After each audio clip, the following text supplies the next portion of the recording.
Hello again.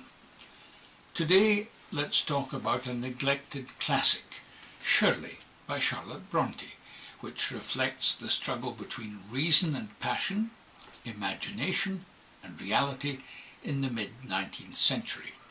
Charlotte Brontë is mainly known today as the author of Jane Eyre, the battle of one passionate young woman against the cramping conventions of 19th century society.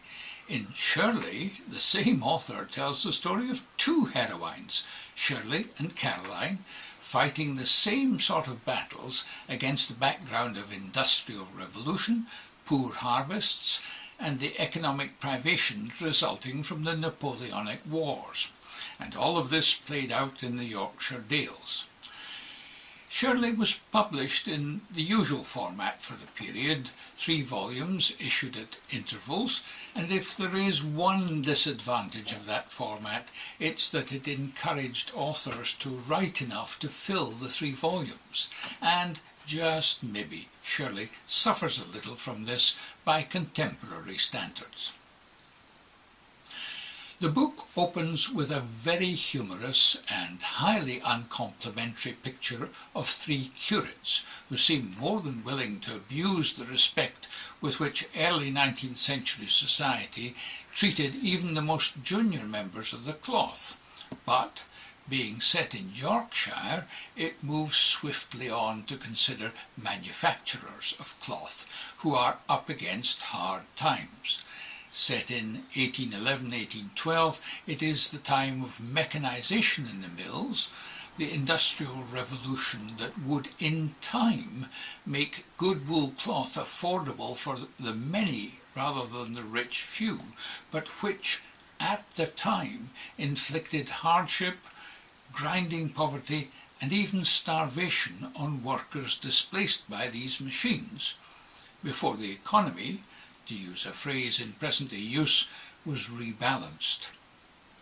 With Europe at war and the government's orders in council preventing exports to the Americas, the outlook for both manufacturers and their workers was bleak.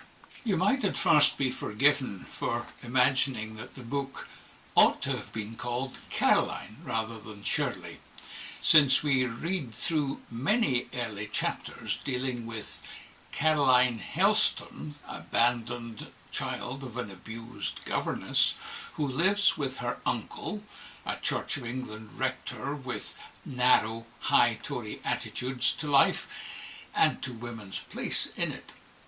She's friendly with an Anglo-Belgian family, the Moores, and especially Hortense Moore, the spinster sister of handsome Robert Gerard Moore, the tenant of Hollow's Mill. Hortense teaches Caroline French, and she enjoys her frequent visits to the mill cottage and the occasional time spent with Robert, whom she finds very handsome, if rather remote, since he is very preoccupied with the problems of finding money to invest in machinery and fighting off the local Luddites who want to destroy his machines and his mill. In due course, however, about 1/3 of the way through the book, we meet an exceptional young lady, the heiress Shirley Keeldar, who's the proprietrix of the Fieldhead estate and landlord of Hollow's Mill. Unmarried, with no surviving parents, she styles herself Captain Keeldar, since she is both lord and lady of her particular manor. She has independent means, an independent cast of mind, and does not take kindly to the conventions that encourage almost any man to think himself her social and mental superior. She's related to the Simpsons of Simpson Grove, who come for an extended visit with the principal aim of seeing her married off. Listen to Bronte's ironic description of Mr. and Mrs. Simpson, her uncle and aunt. Mr. Simpson proved to be a man of spotless respectability, worrying temper, pious principles, and worldly views. His lady was a very good woman, patient, kind, well-bred. She had been brought up on a narrow system of views, starved on a few prejudices, a mere handful of bitter herbs, a few preferences soaked till their natural flavour was extracted and with no seasoning added in the cooking, some excellent principles made up in a stiff raised crust of bigotry, difficult to digest. Far too submissive was she to complain of this diet, or to ask for a crumb beyond it. The daughters fare no better under Bronte's barbs, but there is a very gentle son, Henry, a cripple, whose tutor turns out to be Louis Moore, younger brother of Robert. Over the course of the Simpsons' extended stay, Shirley turns down several offers of marriage, culminating in passing up a baronet who writes a little poetry and, more to the point, has a great deal of wealth and position. This incenses Mr. Simpson, who firmly believes Shirley is outraging convention by not meekly accepting eligible suitors and flouting his authority on the subject, and, whisper it, we begin to wonder if Shirley's affections are really for Louis. Then, when Bronte lets us read Louis's diary, his feelings for Shirley become plain. After the unsuccessful Luddite attack on his mill, Robert Moore successfully tracks down the ringleaders, and we learn they have been sentenced to transportation. He has, in consequence of all this, to be away from Yorkshire for many months, and Caroline, who in her own quiet way has fallen deeply in love with him, feels she must have lost him, and she all but succumbs to a fever.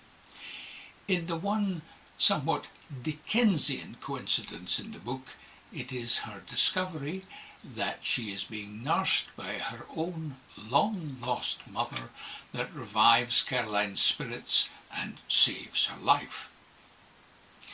Upon his return to Yorkshire, the hardness of Robert Moore's character alters dramatically. After a near-successful attempt on his life in revenge for his pursuit of the Luddites, he has to be nursed back to health, when he becomes a gentler, more rounded character. Caroline visits his sick bed, and it is obvious they have a mutual attraction. The whole of the book deals with the issues, dear to Charlotte Brontë, of the battle between conventional reason, i.e. the status quo, and the freedom, especially for women, to feel passionately and to make their own decisions. This is another way of contrasting a woman's imagination of the range of possibilities with the reality of a rigid, convention-bound society. There are some significant passages and chapters that hotly debate these issues. So, rather than a romance such as Jane Eyre, this novel really ought to be seen as one of the so-called Condition of England novels, like the works of Elizabeth Gaskell. Brontë herself felt that Gaskell's Mary Barton actually anticipated some of her arguments. It's also the case, as literary critics Andrew and Judith Hook argue convincingly, that the characters of Shirley and Caroline reflect very much Charlotte's sisters Emily and Anne. In many of the passages of lively dialogue interspersed throughout the book, the speakers knock spots off each other very effectively and very readably. But what, I hear you ask, about the end of the book?